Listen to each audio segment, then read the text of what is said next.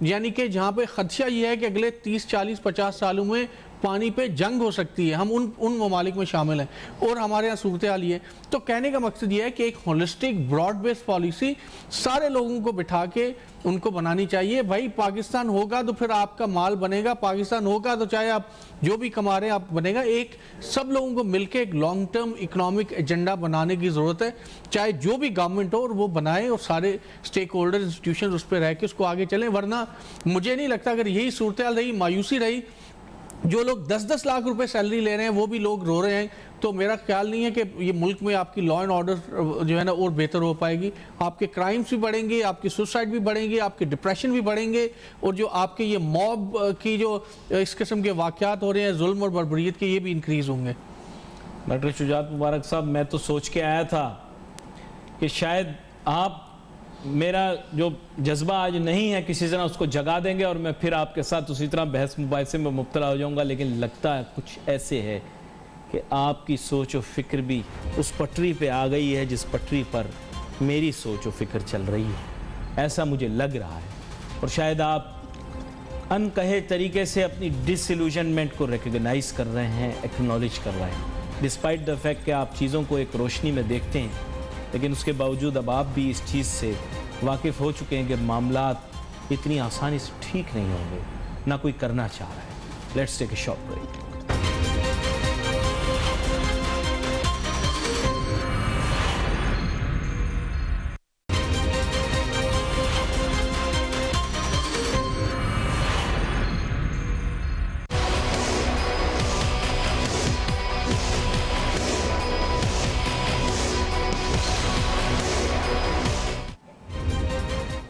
برا نہ ماننا بھائیو، بات کچھ ایسی ہے کہ حالات اس نوعیت کے ہو گئے ہیں کہ اب بہت سارے لوگوں نے پاکستان میں سوچنا چھوڑ دیا ہے کہ کبھی چیزیں بہتر ہوں. برا نہ ماننا، حقیقت ہے. اور ایسا لوگ کیوں سوچ رہے ہیں اس کے بارے میں کہنا بھی مشکل ہے.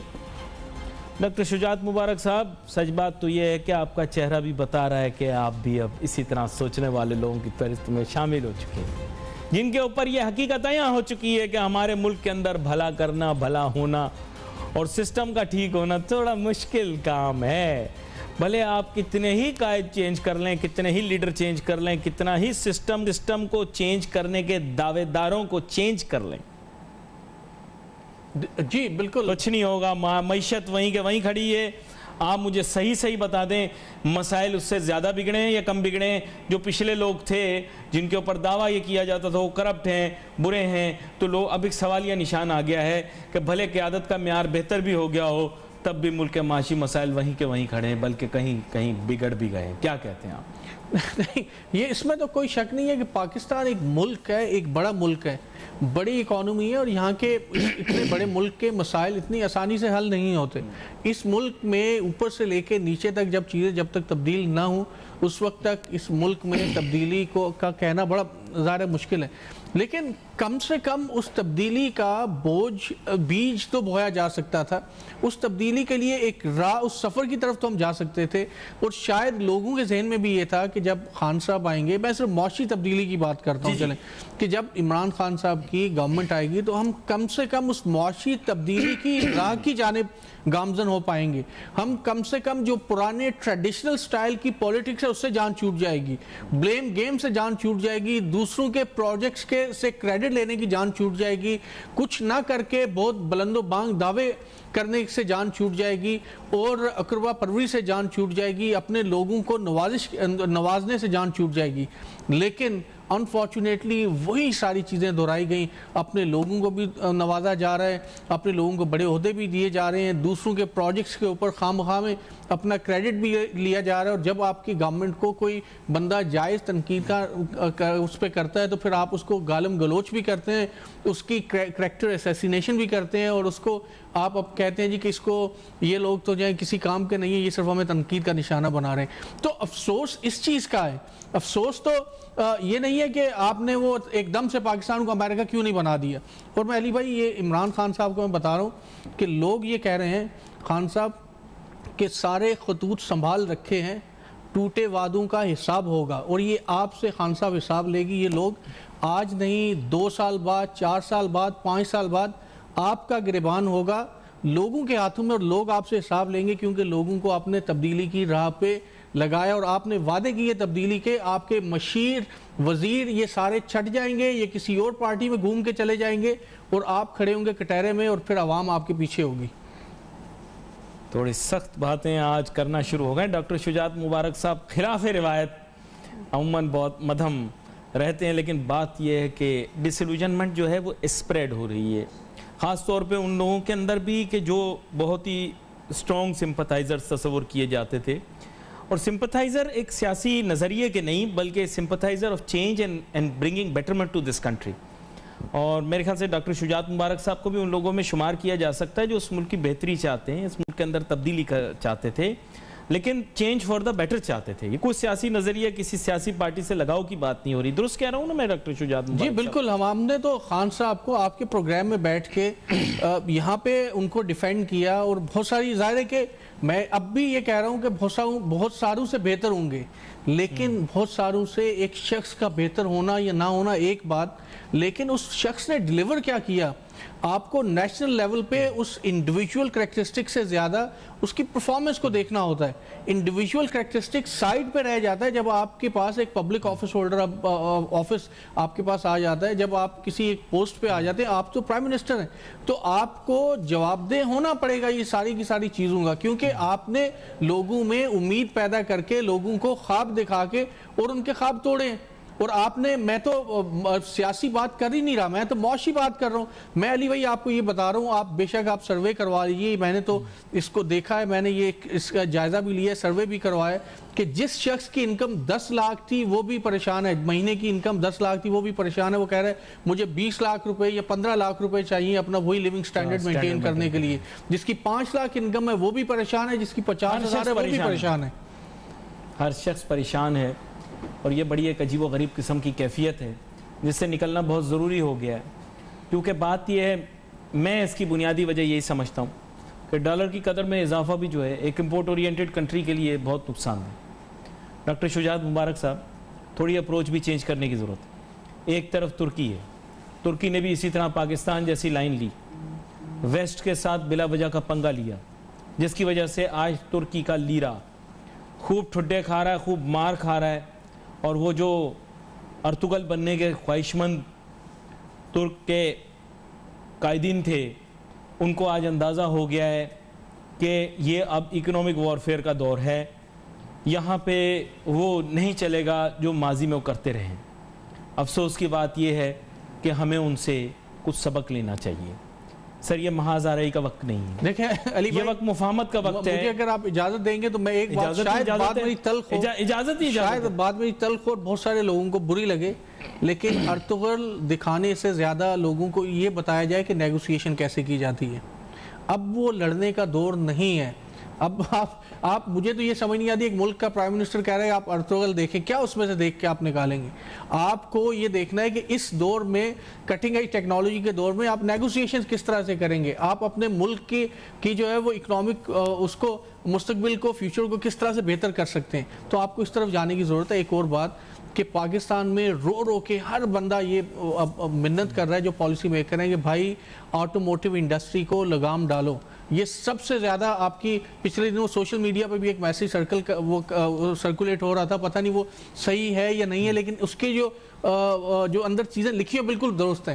آپ کے ملک میں سب سے زیادہ جو امپورٹ میں پرابلم کر رہا ہے آپ کو آٹوموٹیو جو سی کے ڈیز ہیں وہ آپ کے پرابلم کر رہے ہیں. آپ کی آٹوموٹیو انڈسٹری کے جو آٹوموبائل یہاں پہ جو ہماری ہونڈا، یہ جو دوسری اگر جو یہاں پہ انڈسٹریز ہیں، یہ سارے کے سارے سی کے ڈیز ان کے امپورٹ ہوتے ہیں، اور امپورٹ ہونے کے بعد وہ ہمارے امپورٹ بل میں اضافہ ہوتا ہے، اور ہم امپورٹڈ گاڑی چلا رہے ہوتے ہیں اور امپورٹڈ فیول اس کے اندر ہوتا ہے، ہمارے امپورٹ بل کے اوپر اس کا بوجھ پڑ رہا ہوتا ہے. تو یہ آٹوموٹیو انڈسٹری سے کس طریقے سے ہمیں جان چھڑانی ہوگی. پاکستانی کار بنائیں اور پاکستانی کار جو ہے وہ لوگوں میں پروموٹ کریں. بات بڑی اہم ہے، اس کے اوپر مزید گفتگو ہونا بہت ضروری ہے. آپ کا بہت شو میں آج ہمارے ساتھ شامل ہوئے. Wait for message on Facebook. Ali Nasir ہماری ٹیم کو اجازت دیجیے. اللہ حافظ.